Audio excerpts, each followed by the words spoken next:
Here's the finished product of my soup.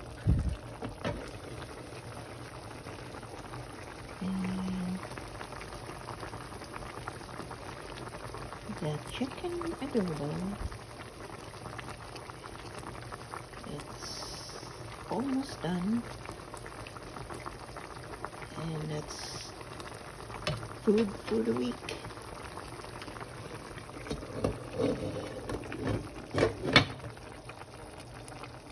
Alright. Have a good eating, everyone. Good morning.